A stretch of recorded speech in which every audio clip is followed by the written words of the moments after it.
Morning, Chairman Cobb. My name is Joe Thomas. I'm a social studies teacher out of Mesa. I have been sick for about a week. I am COVID negative twice. It's just whatever bug normally goes around the valley. And I'm president of the Arizona Education Association, and I represent what I fear will be the people that will lose, besides the students, out if we move forward with this funding package. There's a lot of confusion about it. I think that is because we haven't had the good stakeholder engagement that is necessary in the length of it. I don't think it's impossible to still have that, and I would urge that we have districts be ready, because they have to pass budgets pretty quickly, and that assumes that we get a state budget out of here in the time that you all want that to happen, so you all can go back to your families and campaign. I came out of small towns in Oklahoma, not Arizona, and the school was everything. The ag program, the 4-H program, the debate program, sports, it was all that you had. And it was a critical piece of the community. And so I think there are a lot of stakeholders that we haven't heard from that you all are going to hear from if this ends up negatively impacting them. My biggest concern is to get to this, a district has to get out of their bonds and their overrides. And when a district gets out of an override, it has to cut. In Mesa, it was about a $40 million override. Over 3 years, it has to cut that out of its program. And if they have to wait until that to have the conversation, then we're going to have $40 million of people that are going to lose their jobs. And that can't sustain a quality school district. I know that's not what you all want. We need to have good discussions, and I need every one of you to be curious, more curious than I'm hearing right now, about how education works in the districts that you represent, because this could be a devastating change. If it is all puppies and flowers, as you've heard the proponents of this talk about, that this is going to end up with more funding for our schools, we may end up in a better place. But if it's that good a bill, it doesn't need to be run through on a striker at towards the end of the session with not enough people talking about it. We should all feel confident about the ability to fund our schools and not put them in a situation where they have to lay off people to get to a new funding program, if that is the case. Good discussions, good stakeholder discussions, takes out all sorts of problems and programs that the proponents may not be wanting to talk about right now as they want to get this thing through. The last stakeholders that we had that came together said they could not see reform and change unless we had a significant amount of money invested. I don't see that in this. I'm worried that we're going to end up laying off people in every community in the state, impacting the economy there. Thank you. You want to address? Sure, Madam Chair. There is a provision in the bill that if they want to swap at the 5-year mark of an override, without the 2-year step down, that is a provision in the bill. Also, that change to the state funding, the higher funding level, is really intended to bring up those districts that have not been able to pass bonds or overrides. So it's not intended so much for the ones that have bonds and overrides in place or will continue to have bonds and overrides in place. This is really to help those that are that lowest rung of the ladder, like I stated earlier. Okay. Any other questions of Mr. Thomas?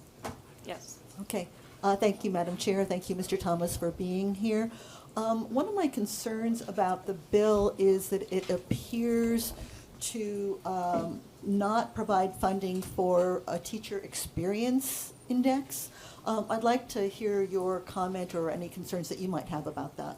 Well, again, not having been part of the process and the conversations, I don't have a very deep answer for this, but I do know that education funding is complicated the way it is, and if the idea is to simplify things and move money over to where we don't lose the ability to pay veteran teachers that have been loyal to a district and shown that they are great teachers, be able to give them raises across the years to retain them, which is the most important thing we can be doing right now in our school districts.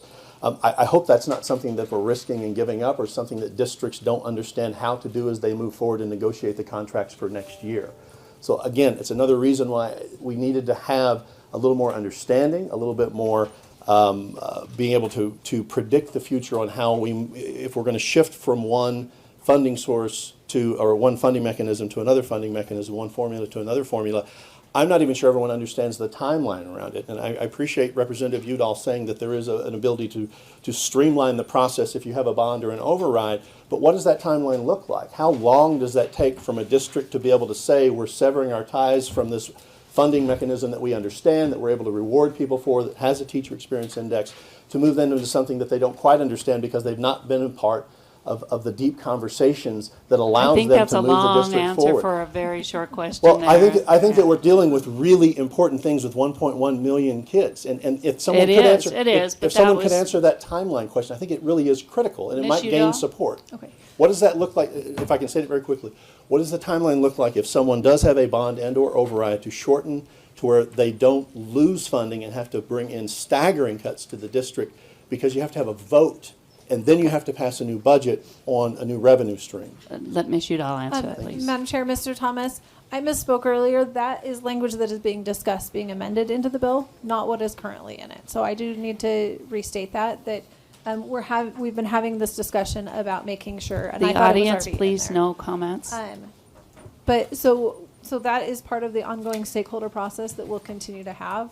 Again, we do still have some time because this would be a budget discussion, obviously. To that point, Madam Chair, You may. so are you talking a bridge between the bond and override and whatever comes next, or are you talking a forgiveness? I'm really unclear there. Ms. Madam Udall. Chair, Mr. Sierra, what we're talking about is having the election, and if that passes to opt in, having a swap from the override to the new one that would happen at the time approved by the voters. And then Madam Chair, You missed Sierra. to that point, what ultimately? So if we're start messing with all these, what's this going to do to the district's respective credit ratings?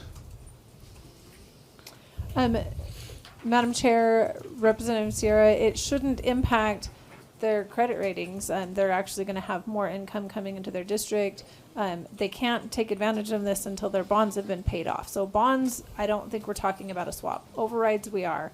But bonds are for specific capital needs over time. And so they can't take advantage of that until bonds are paid off anyway. Okay, thank you. Any other questions of Mr. Thomas? Thank you. Chairman Cobb, thank you. Thank you. Mr.